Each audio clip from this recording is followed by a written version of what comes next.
atau diferensiatnya terlalu luas, sehingga span of control-nya, cakupan kontrolnya tidak menjadi efektif lagi.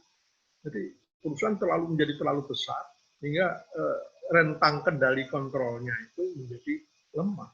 Ini yang antara lain menyebabkan kenapa akuisisi merger itu tidak selalu berhasil, bahkan hanya 20% yang dinyatakan berhasil, selebihnya tidak memuaskan, bahkan 20% itu benar-benar gagal. Ya, berikutnya.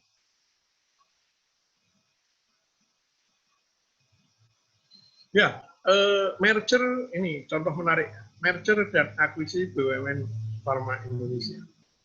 BUMN Farmasi sebelum tahun yang lalu itu dilakukan merger dalam tanda kutip ya. Antara Kimia Farma, Indo Farma, dan Bio Farma itu membentuk satu holding farmasi.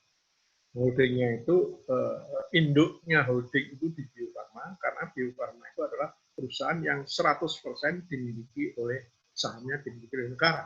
Sedangkan Kimia Farma dan Indo Farma itu ada sebagian kurang dari 20% yang go public. Jadi yang bisa menjadi induk adalah Bio Farma. Ya, jadi kemudian Papros sebagai anak perusahaan Musindo, Raja Wali Musindo itu dibeli oleh KF, di mana KF kemudian memiliki saham terbesar di Papros. Ya, tentu saja KF ketika membeli Papros itu menggunakan jasa keuangan dari perbankan. Ya, kemudian sebelum itu si Papros itu membeli sebuah perusahaan di Bandung, namanya kalau tidak salah Lukas, ya dibeli. Nah, ini pembelian atau akuisisi perusahaan-perusahaan ini seringkali analisisnya tidak cermat, ya. Tidak dihitung bagaimana return on investment, bagaimana kaitan dengan cash flow. Nah, ini yang menjadi mengalami kesalahan perusahaan BUMN tadi. Ternyata saya lihat dari laporan tahunannya itu mempunyai hutang jangka pendek itu 7 triliun lebih, ya, 7,39 triliun itu hutang jangka pendek. Hutang jangka panjangnya itu mempunyai sebesar 3,54 triliun. Jadi total hutang dia itu 10,93 triliun. Ini bukan hal yang sederhana, ya. Itu pasti mengganggu. Karena hutang jangka pendeknya itu sebesar 7 triliun, pasti ini mengganggu kelancaran, mengganggu cash flow dari perusahaan. Nah, kalau dihitung lagi, bagaimana ada tunggakan piutang kepada pihak ketiga. Hutang itu tidak sampai 1 triliun juga, tapi ada masalah lain. Masalah apa? Persediaan. Persediaan barangnya itu ada hampir 1 triliun. Nah, ini menjadi apa? Struktur ini menjadikan beban yang tidak ringan bagi BUMN kita. Membeli Lukas itu oleh Papros misalnya, atau Papros dibeli oleh Kimia Farma, itu belum tentu mendatangkan keuntungan, ya, daripada beban yang harus dipikul oleh BUMN tadi ketika dia membeli perusahaan. Jadi akuisisi di sini harus dilakukan dengan hati-hati, tidak dengan ketergesaan yang pada akhirnya akan merugikan. Kimia Farma yang sudah selama ini tetap beruntung, mempunyai untung yang cukup bagus, sekarang tahun 2009 tiba-tiba rugi. Indo Farma juga rugi. Ini bagaimana perusahaan-perusahaan ketika menghadapi situasi yang sangat sulit seperti sekarang ini, ya tidak mudah untuk bagaimana menormalkan kembali profitabilitas perusahaan itu. Jadi sekarang menjadi pertanyaan, apa tujuan membentuk holding farmasi tadi? Ya, holding itu dibentuk tujuan utamanya sebetulnya adalah supaya diperoleh sinergitas, diperoleh power pooling, kekuatan yang dipooling. Ya. Kalau misalnya dalam procurement, teorinya perusahaan A, perusahaan B bergabung, ketika melakukan pembelian procurement, dia bisa mempunyai kekuatan negosiasi yang lebih bagus karena dia membeli dalam jumlah yang lebih banyak. Ya, ini sekarang apa terjadi pooling? Apa terjadi sinergisme? Antara Kimia Farma dengan Indofarma bisa-bisa malah terjadi tabrakan. Ya. Ada produk-produk yang sejenis antara Indofarma, Kimia Farma, dan Pavros.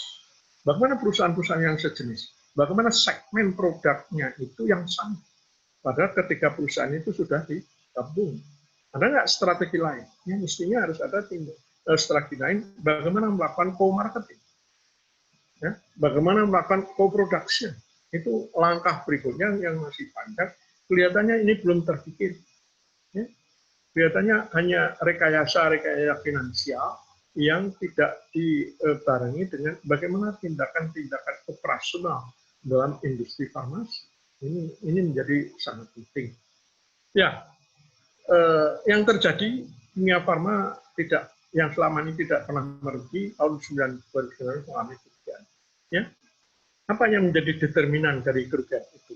Ya, itu yang saya katakan karena punya hutang jangka pendek, karena punya hutang jangka panjang yang lebih dari 10,19,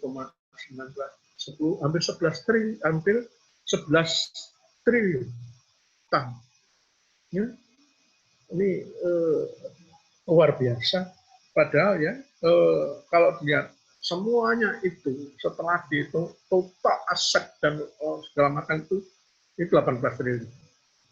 Ya, 18 triliun kalau di hutangnya 11 triliun, ya, ekuitas perusahaan jadi sulit. Jadi Aksan tidak mempunyai space untuk bergerak lincah.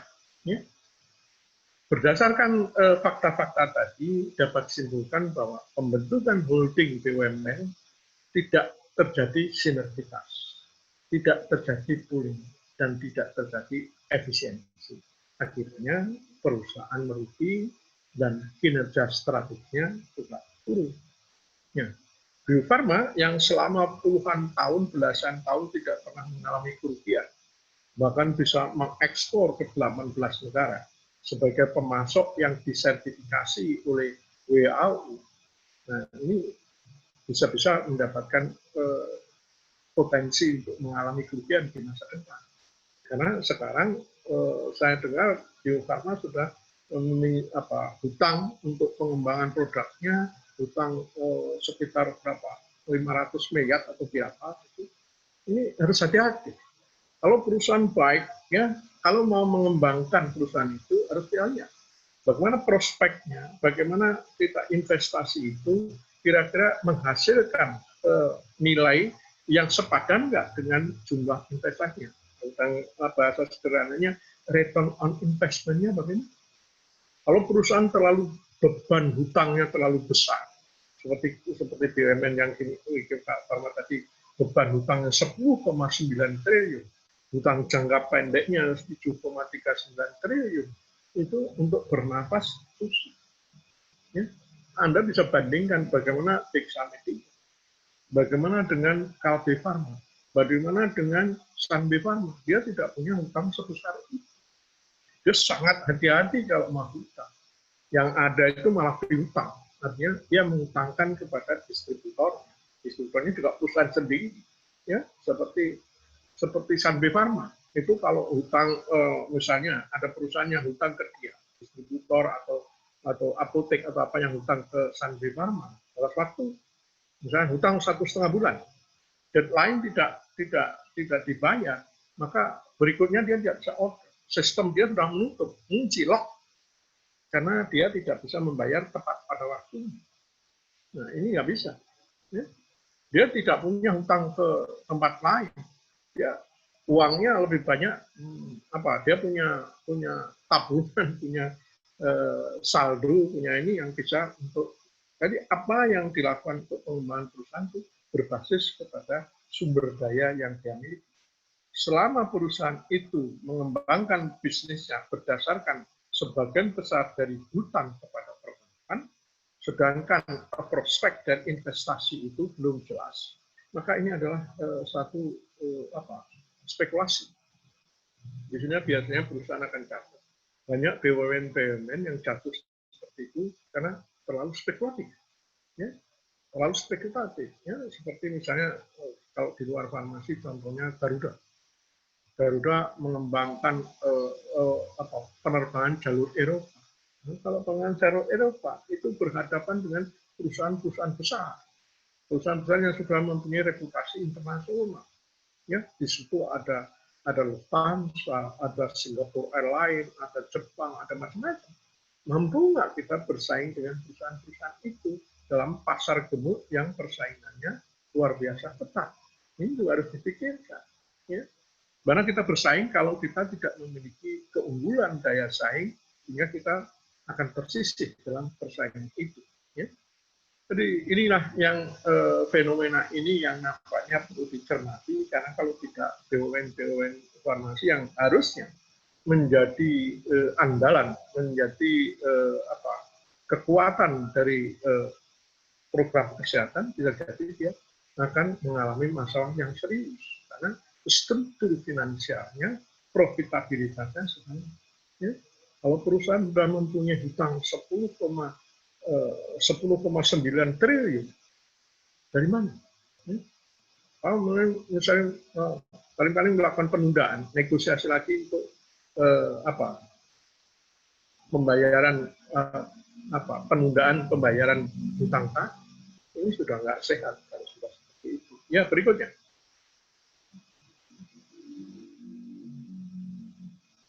Ya, perusahaan farma di Indonesia.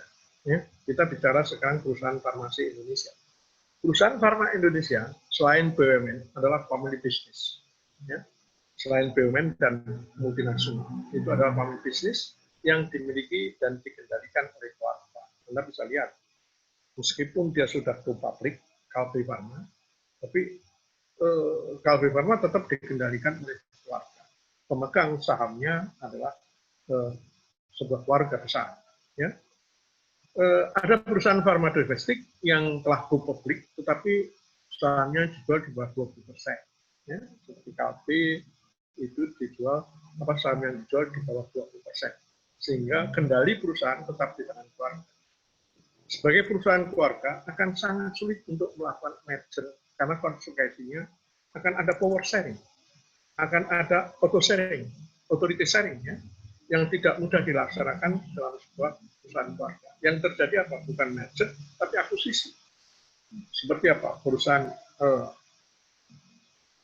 Bintang 7 diakuisisi oleh Kalbe Farma. Ada lagi perusahaan apa tuh? Ada lagi perusahaan di Semarang yang produksi tonikum dan sakatonik itu yang di situ diakuisisi.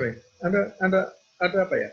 Perusahaan-perusahaan farmasi yang cenderung tidak sehat kemudian diakuisisi oleh perusahaan farmasi yang lain dan disehatkan menjadi sebuah berhasil. Bintang 7 yang waktu itu sudah terhuyung-huyung dibeli oleh Kimia Farma, ditingkatkan manajemennya, diperbaiki manajemennya, diperbaiki semuanya, sehingga menjadi perusahaan yang memproduksi yang sangat terkenal, omset yang ratusan miliar. Demikian juga ada contoh misalnya Sidomuncul. Sidomuncul mengakuisisi, bukan merger, mengakuisisi perusahaan farmasi di Jogja yang menjadi saham mayoritas dimiliki oleh Sidomuncul. Ini jadi perusahaan farmasi di Indonesia itu tidak ada yang merger. Jadi tidak bisa membayangkan perusahaan A, perusahaan B kemudian digabung menjadi merger. Kalau terjadi merger ini berarti terjadi apa nanti? Terjadi sharing power, terjadi sharing authority, dan itu budaya perusahaan family di Indonesia biasanya sangat sulit untuk melakukan itu. Itu berbeda dengan perusahaan-perusahaan multinasional, di mana pemilikannya itu pemilik sahamnya adalah institusi-institusi keuangan. Sangat jarang yang dimiliki oleh pribadi. Masih ada beberapa perusahaan besar di Prancis misalnya yang masih dimiliki oleh keluarga. Dan ini ada uniqueness-nya. Ada sebuah perusahaan farmasi di Prancis yang sangat besar. 10 tahun yang lalu foundernya masih hidup, tetapi dia mengatur sedemikian rupa perusahaan itu sehingga anak-anaknya itu tidak langsung menjadi direktur, tapi hanya menjadi karyawan biasa. Tapi memiliki, dan foundernya itu kemudian membangun suatu yayasan, di mana yayasan inilah yang menjadi pemilik dari perusahaan itu. Jadi anak buahnya juga anak-anaknya bekerja di perusahaan itu. Saya pernah ketemu dengan seorang country manager Ross dari Indonesia, yang waktu ketemu dengan saya dia mengatakan dia itu adalah cucu dari pendiri Ross. Tapi sekarang dia tidak memiliki saham apa-apa di ROS. Dia sebagai karyawan biasa, karyawan menjadi country manager di Indonesia. Ya, perusahaan itu sudah dimiliki oleh lembaga keuangan internasional, bukan lagi dimiliki oleh perorangan. Ya, Kalbe Farma dan Dexamedica itu sebetulnya pemiliknya masih ada hubungan kekerabatan. Tetapi dalam konteks perusahaan, korporasi, mereka tidak ada keterkaitan sama sekali. Bahkan dalam realitasnya mereka bersaing sebagai rivalitas. Itu keluarga-keluarga, perusahaan-perusahaan. Bahkan eksekutifnya, manajer-manajernya itu ada yang manajer Kalbe Farma pindah ke Dexamedica, ada yang manajer Dexamedica pindah ke Kalbe Farma. Jadi ini sebuah perusahaan besar yang tidak lagi dikelola dalam secara kekeluargaan, tapi sudah secara profesional. Jadi tidak lagi hubungan antar dua perusahaan, lalu hubungan bisnis, hubungan yang tidak lepas dari adanya persaingan. Yang terjadi di perusahaan farma Indonesia bukan merger saja, tetapi akuisisi. KB Farma telah cukup banyak membeli perusahaan farmasi untuk dijadikan anak perusahaan. Sedangkan tadi sudah muncul membeli perusahaan manufaktur farmasi di Yogyakarta. Ya, masih ada? Ya, sekarang kita restrukturisasi. Ya, tadi kita bicara mengenai merger, kita bicara mengenai akuisisi. Sekarang kita bicara mengenai restrukturisasi. Restrukturisasi itu adalah satu strategi perusahaan melakukan perubahan sejumlah bisnis atau struktur finansial. Ada 3 strukturisasi itu, ya. Downsizing, ya, memperkecil. Downscoping, mempersempit scope-nya. Ya. Kemudian yang dikenal dengan leverage buyout. Apa yang disebut downsizing? Downsizing itu mengurangi jumlah karyawan atau mengurangi jumlah unit operasi dalam perusahaan. Kita lihat ya, sekarang yang terjadi di BUMN banyak sekali sekarang dilakukan downsizing. Ya, seperti PTPN, banyak perusahaan-perusahaan dipangkas karena anak-anak perusahaan ini ternyata ternyata membebani induk perusahaan. Nanti Garuda juga punya anak perusahaan banyak sekali cucu-cucu. Dan ini ternyata memberatkan perusahaan. Ini lalu dilakukan downsizing, dipangkas, jadi supaya lebih fleksibel, lebih lincah dalam bermanuver menghadapi persaingan-persaingan. Ya, kemudian downsizing ini juga mengurangi tadi saya katakan naik jumlah unit operasi dalam perusahaan. Ya, terlalu luas operasinya itu, terlalu banyak perusahaan itu sehingga rentang kendali kontrolnya itu menjadi lebih sulit. Dan downscoping, selainkan aksi yang mengarahkan perusahaan untuk berfokus sesuai dengan inti bisnisnya. Jadi ya, kalau dulunya itu kompetensi inti, ya. Kompetensi intinya itu di farmasi. Terus kemudian ada buka usaha di luar farmasi. Ternyata buka perusahaan di luar farmasi itu tidak menguntungkan perusahaan secara keseluruhan, malah merugi. Nah ini kemudian dipangkas, dihilangkan. Yang tidak sesuai dengan core kompetensinya itu dihilangkan. Itu downsize, downscoping. Ya. Perusahaan-perusahaan mengurangi anak-anak perusahaan, mengurangi jenis diversifikasi sehingga dia lebih berfokus kepada core kompetensinya. Leverage buyout itu digunakan sebagai strategi restrukturisasi untuk mengoreksi kesalahan manajeran atau karena manajer mengambil keputusan untuk kepentingan pribadinya bukan untuk shareholder. Ini banyak contoh perusahaan. Enggak ada pertanyaan. Kalau perusahaan kalau perusahaan itu masih kecil, itu bisa dikelola oleh family, ya, direkturnya suaminya, kemudian direktur pemasaran keuangan istrinya, kemudian anaknya di situ. Kalau perusahaan itu masih kecil, tapi kalau perusahaan itu sudah membesar, tidak mungkin ditangani oleh keluarga, tapi ditangani oleh profesional. Nah, dalam secara teoritis, profesional yang mengelola perusahaan itu juga punya ambisi pribadi. Seringkali ambisi pribadinya itu berbenturan dengan korporasi, dengan tujuan korporasi.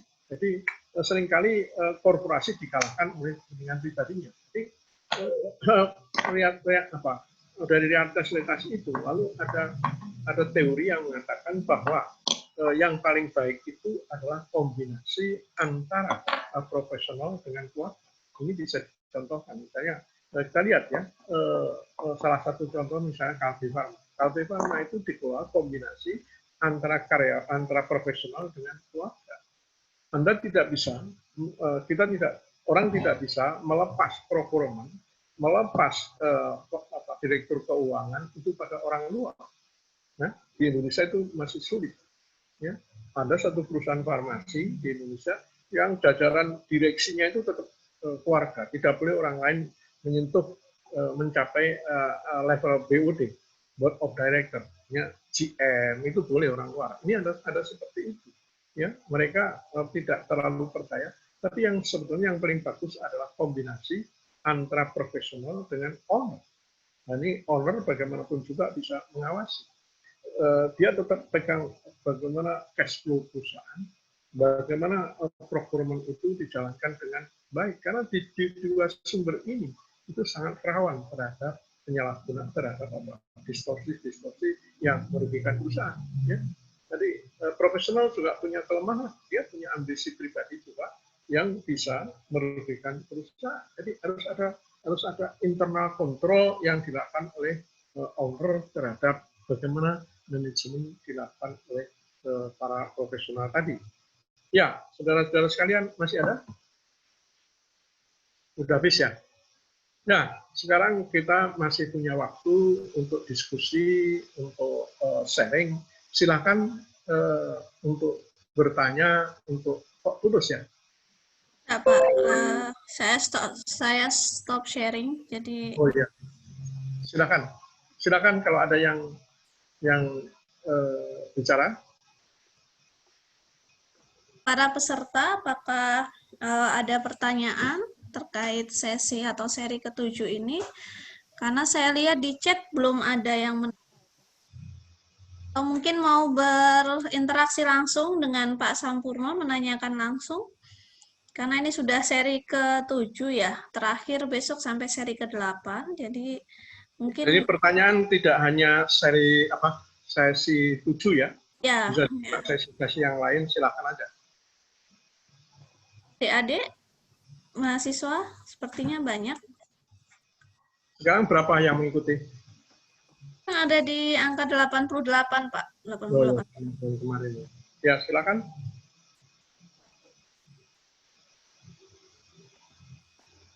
Kalau belum ada, mungkin saya dulu bertanya, Pak. Ya. Terkait tadi untuk menghindari kegagalan adanya merger atau akuisisi, ketika dua perusahaan itu merger ternyata tidak membawa hasil yang baik, maka yang perlu dianalisis seperti apa ya, Pak? Kemudian untuk tindak lanjutnya, karena kalau memang dia gagal kan lama-lama juga akan membebani perusahaan gitu, Pak. Ya, itu jadi sebelum melakukan merger, sebelum akuisisi itu harus dilakukan kajian-kajian yang cermat, kajian-kajian yang teliti, tidak hanya aspek keuangan, ya, tidak hanya aspek bagaimana terjadi kolaborasi marketing nantinya setelah terjadi akuisisi atau merger, tidak hanya menyangkut bagaimana produksi. Ini ada aspek-aspek lain yang seringkali tidak mudah ya, yaitu misalnya bagaimana dua perusahaan itu bagaimana perusahaan A punya orang-orang, punya manajer, punya staff, dan juga ini digabungkan. Kalau terus diintegrasikan itu akan sulit, ya. Tetapi kalau merger kemudian secara bertahap itu belum diintegrasikan penuh, tapi masing-masing memiliki independen. Terus kemudian di tingkat atasnya itu ada koordinasi atas ini, misalnya dalam procurement, misalnya dalam investasi, itu ada koordinasi di tingkat atas. Setelah bertahap, baru kemudian bisa diintegrasikan, bisa misalnya marketing, misal produksi bisa diintegrasikan, tapi tidak bisa serta-merta lalu diintegrasikan. Orang akan terkejut, orang akan dengan perubahan-perubahan yang baru. Jadi tidak mungkin. Di dunia pendidikan juga pernah terjadi, meskipun namanya itu bukan akuisisi ya, bukan merger, tapi pembentukan misalnya dulu pembentukan Universitas 11 Maret misalnya. Dulu kan terdiri dari berbagai fakultas universitas swasta, kemudian digabung menjadi 11 merek. Ketika awal-awalnya itu juga tidak mudah, karena mereka masing-masing punya tradisi, punya sistem, punya ini yang harus disatukan dalam satu rumah besar, satu organisasi besar, kita 11 merek.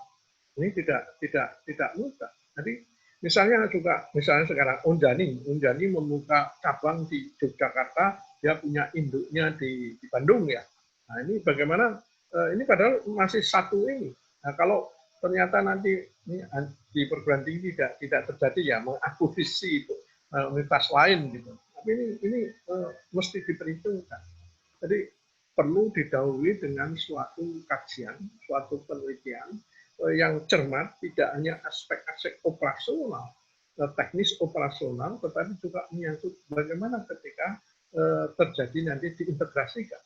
Dan itu tidak bisa sekaligus dilakukan integrasi. Semuanya mesti bertahap. Misalnya integrasi produksi, sama-sama industri farmasinya, antara Indofarma dengan Kimia Farma dengan Papros misalnya. Sama-sama produksinya. Bagaimana mengintegrasikan produk-produk yang beririsan antara antara Kimia Farma dengan Papros, itu banyak produk yang beririsan. Bagaimana produk-produk yang beririsan itu tidak tabrakan di pasar? Bagaimana dengan Indofarma? Bagaimana Indofarma dengan Kimia Farma beririsan di generik misalnya? Kalau beririsan di generik berebut pasar ini tidak mudah.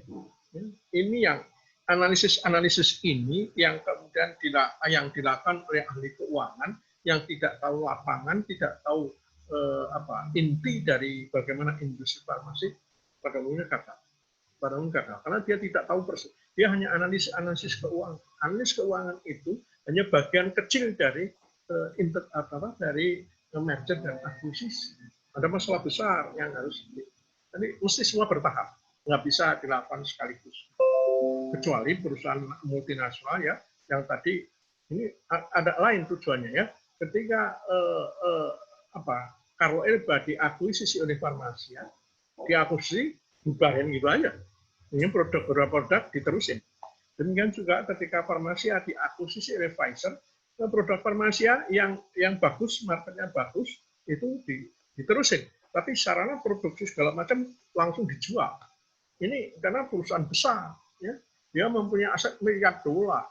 Ya.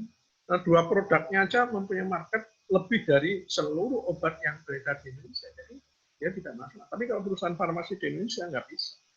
Dia harus hati-hati. Ya, kira-kira begitu. Ya, baik. Ini ada pertanyaan dari Pak Novran bertanya, apakah jika perusahaan itu tidak ada masalah sebenarnya, apakah restrukturisasi itu tetap perlu dilakukan? Kalau memang perlu, baiknya jangka waktu berapa lama ya Pak untuk melakukan restrukturisasi ini? Atau mungkin lebih ke evaluasi seperti itu?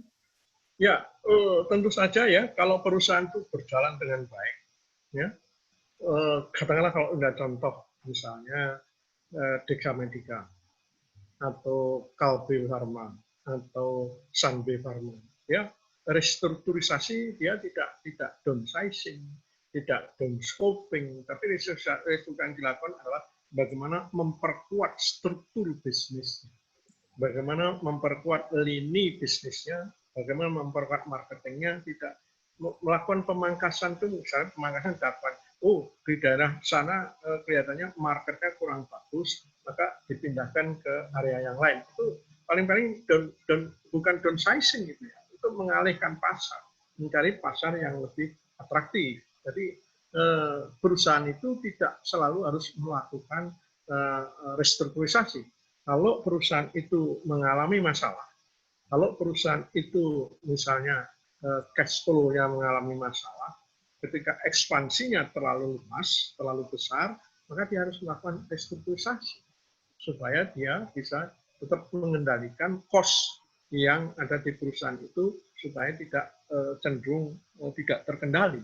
Itu yang dilakukan. Jadi tidak selalu dilakukan. Kalau perusahaan itu berjalan dengan baik, kalau semua bisnisnya berjalan dengan baik, kalau cash flow-nya berjalan dengan baik, kalau profitabilitasnya berjalan dengan baik, tidak perlu dilakukan restrukturisasi.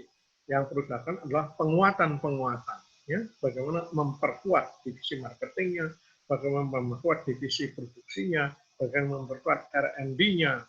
Jadi yang bermasalah itulah yang baru melakukan restrukturisasi. Ya, kira-kira begitu. Oke, baik, untuk pertanyaan selanjutnya dari Bu Diana Lirawati, Universitas Brawijaya. Ini menyoroti tadi kejadian mergernya BUMN Pak Sampurno yang seperti KF dan Bio Farma yang kemudian mengakibatkan terlanjur banyak hutang gitu. Nah, itu tindak lanjutnya seperti apa ya Pak ya untuk pilihan mungkin step yang bisa diambil? Ya, memang tidak gampang ya. Saya sendiri juga kaget ketika membaca laporan tahunan keuangannya Kimia Farma tahun 2019. Ya. Saya juga apa alasannya ketika Kimia Farma harus membeli Papros sehingga Kimia Farma memiliki saham mayoritas di dalam Papros itu. Dengan membeli kepemilikan dari Papros, dari mana sumber dana Kimia Farma? Ternyata itu hutang. Ya, hutang. Terus aneh lagi, Papros sebelum dibeli oleh Kimia Farma, dia membeli perusahaan di Bandung, Lukas. Pertanyaan strategiknya, untuk apa kita membeli Lukas? Sedangkan yang kita beli itu, yang tadi kalau kita belajar dari Pfizer, Pfizer membeli perusahaan yang itu yang dibeli itu punya apa? Punya potensi market, punya potensi produk yang bagus. Sedangkan kita kalau Papros membeli Lukas di Bandung, Lukas tidak mempunyai produk yang memiliki brand equity yang kuat, tidak mempunyai market yang kuat. Ya, jadi perhitungannya menurut saya tidak cermat. Kenapa dia harus beli? Ya, berapa ratus juta. Terus kemudian ini dibeli Kimia Farma. Yang menjadi sangat sulit adalah bagaimana Kimia Farma bisa membayar hutangnya jangka pendek itu 7,39 triliun. 7,39 triliun itu sama dengan 7.400 juta. Nah, jangka pendek. Ya, itu satu-satunya. Nggak mungkin Kimia Farma bisa membayar itu dalam waktu 1-2 tahun. Dari mana? Menjual aset. Aset seperti siapa yang membeli? Ya, nah, kalau asetnya dijual, ya repot perusahaan itu. Salah satu di antara opsi untuk solusinya adalah melakukan moratorium, melakukan perjanjian dengan pemberi hutang untuk menunda. Bagaimana menunda? Ini pernah dilakukan ketika krisis moneter tahun 97-98. KB Farma itu waktu itu diburu oleh manajer finance di Singapura untuk hutang. Ya, pada waktu itu KB Farma hutang kalau tidak salah sekitar 300 juta dolar. Nah, aset pada waktu itu, aset seluruh KB Farma tidak ada 300 juta dolar. Apa yang dilakukan KB Farma? Melakukan negosiasi untuk moratorium untuk memperpanjang jangka pengembalian hutang. Akhirnya KB Farma sukses melunasi hutang itu dan KB Farma bisa survive. Nah, Bio Farma bisa nggak? KB Farma bisa itu karena dia mempunyai revenue, produk-produknya itu bisa menghasilkan revenue, yang revenue-nya bisa untuk nyaur hutangnya itu. Nah, sekarang apa yang dihasilkan oleh Kimia Farma sehingga bisa membayar hutang hampir 11 triliun hutangnya itu tidak mudah. Nah, apa yang dilakukan ya sekali lagi itu melakukan moratorium, renegosiasi kepada vendornya, kepada pemberi pinjaman untuk menunda. Tapi ini jangka panjangnya tetap sulit ya. Kalau perusahaan di mana mempunyai hutang yang besar itu akan berkembang susah sekali. Terus ada solusi-solusi selain solusi finansial, ada solusi-solusi manajerial. Bagaimana cara mencari solusinya untuk mengatasi masalah ini. Tapi berat. Setelah saya lihat laporan tahunan berat, perusahaan yang mempunyai hutang jangka pendek 7,39 triliun, jangka panjangnya itu jangka panjangnya 3,5 sekian triliun, itu tidak gampang, ya, tidak gampang. Perlu ada kajian-kajian yang lebih cermat bagaimana solusi. Ya, kira-kira begitu. Jadi seperti kekurang cermatan langkah ya Pak waktu KF membeli Papros itu. Saya kalau boleh mengatakan itu bentuk kesembronoan. Kenapa Papros harus dibeli? Apa untungnya Kimia Farma membeli Papros? Terus kemudian pertanyaan berikutnya, apa untungnya Papros membeli Lukas? Ya, kalau seperti Pfizer dengan aset yang puluhan, mungkin ratusan miliar dolar, membeli 500 juta dolar itu enggak terasa. Dia tidak perlu menggunakan hutang yang sangat besar. Jadi dari likuiditas dia bisa menyelesaikan itu. Tapi Kimia Farma membeli Papros dan hutang. Ini berat. Nah ini yang dibeli itu, kalau dikaji, yang dibeli itu, produknya Papros dengan produk Kimia Farma itu saling beririsan. Ya, nanti lagi dengan anggota Kimia Farma saling beririsan itu. Jadi secara internal dalam marketing mereka bertempur sendiri, saling membunuh.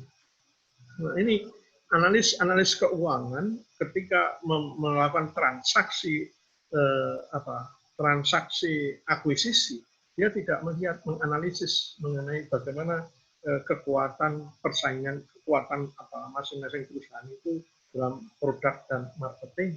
Itu nggak sampai sana. Ahli-ahli keuangan yang hanya tahu pasar modal nggak sampai ke sana. Itu kritik saya. Ya. Baik, pada para peserta. Oh ya, ada satu lagi Bapak dari Mbak Asri.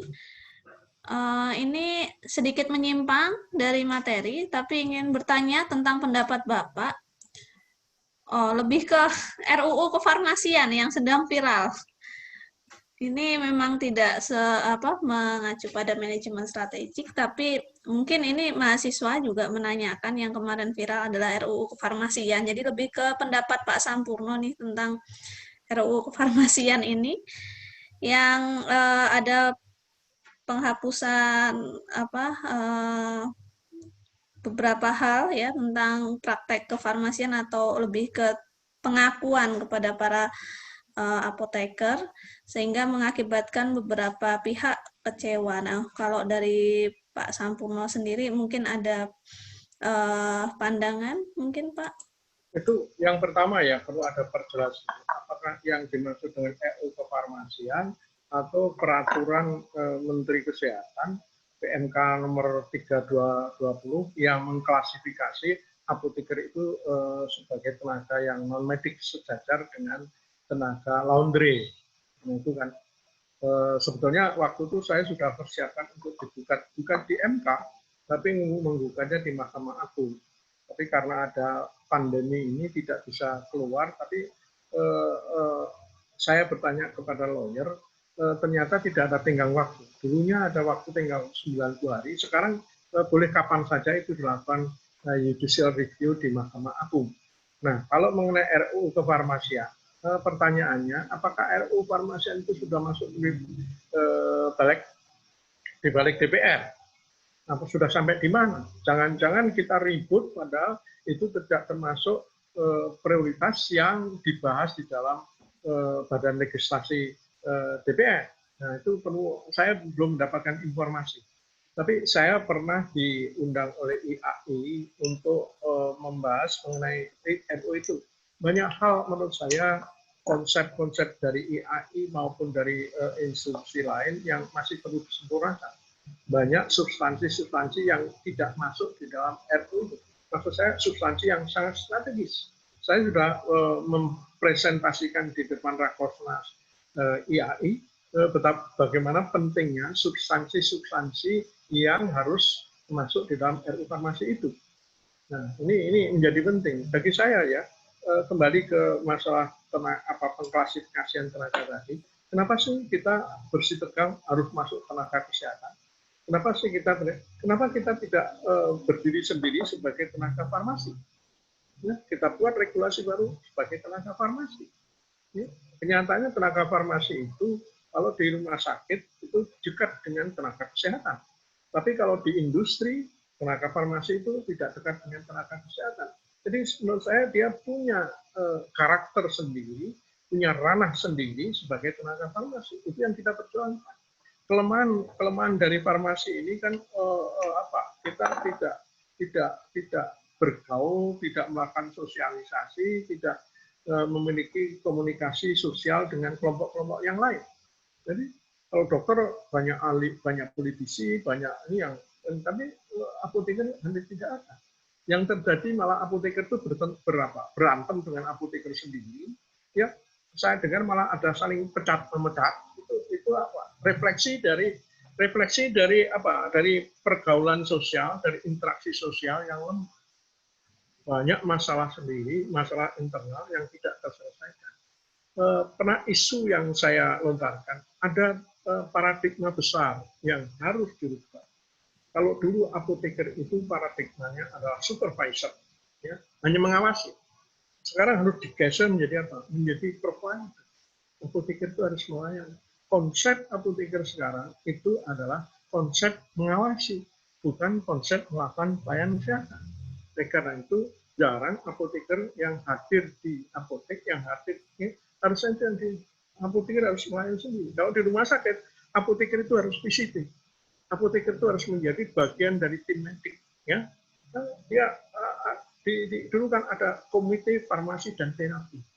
Malah ditegaskan dalam SK Menteri Kesehatan bahwa sama suatu dengan Dirjen ditegaskan bahwa apoteker di rumah sakit menjadi sekretaris komite. Itu kan jelas, tapi tidak di follow up.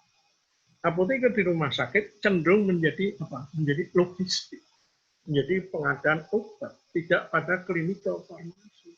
Ini yang harus dirubah. Selama ini tidak ada perubahan, ya maksudnya seperti ini. Ya. Apoteker jauh dari mainstream. Ini yang harus menata kembali menurut saya adalah dunia pendidikan. Dunia pendidikan harus kita perbaiki sehingga farmasi mempunyai bargaining yang lebih kuat. Ya, itu yang menurut saya. Ya, pertama tadi undang-undang farmasi sampai di mana? RUU farmasi sampai di mana? Jangan-jangan dia tidak masuk Balegnas. Yang kedua, kalau mengenai apa peraturan Menteri Kesehatan nomor 3 tahun 2020 itu harus direview. IAI nggak berani review, saya akan mengajukan review sendiri karena ini masalah pandemi ini saya tidak bisa bergerak, tidak bisa keluar rumah. Jadi saya sudah konsultasi dengan pihak lawyer. Terlalu mudah untuk menganulir dari PMK. Sebetulnya tuntutan kita nggak perlu sebagai tenaga medik, tapi sebagai tenaga farmasi. Tapi job description-nya yang jelas. Apa itu tenaga farmasi di rumah sakit? Dan ke depan ya, itu perlu ada pembahasan yang lebih jelas gitu ya. Apakah apoteker itu satu-satunya output dari lembaga pendidikan tinggi farmasi? Apakah tidak ada pikiran untuk mengembangkan spesialisasi? Apoteker itu apakah namanya karena undang-undang sekarang, peraturan pemerintah itu menyebut apoteker. Ini harus direvisi, harus diperbaiki ke depannya. Kalau misalnya ada farmasis industri, ada ada apoteker di rumah sakit, ada apoteker di layanan kesehatan, itu betul apoteker. Ini menurut saya dunia industri, dunia pendidikan tinggi farmasi harus mematangkan konsep ini. Ini APTMI yang harusnya bergerak ke sana. Harus ada perubahan-perubahan mendasar. Ya, kira-kira begitu. Terima kasih atas pertanyaan dan komentarnya. Ya, baik, sepertinya tidak ada pertanyaan lagi dan waktunya sudah jam 17:11.